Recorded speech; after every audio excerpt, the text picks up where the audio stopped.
Hola, alma hermosa, el universo tiene un mensaje especial para ti. Durante la madrugada sentí una energía persistente. Me sentí atraída a meditar.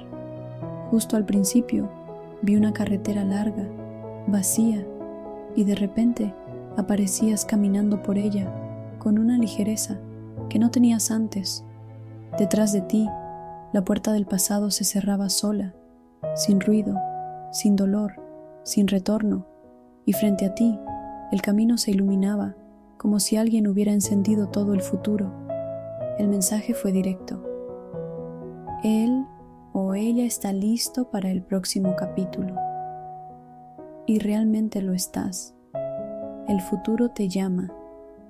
Comenta aquí: estoy listo para el próximo capítulo. Besos de luz. Namaste.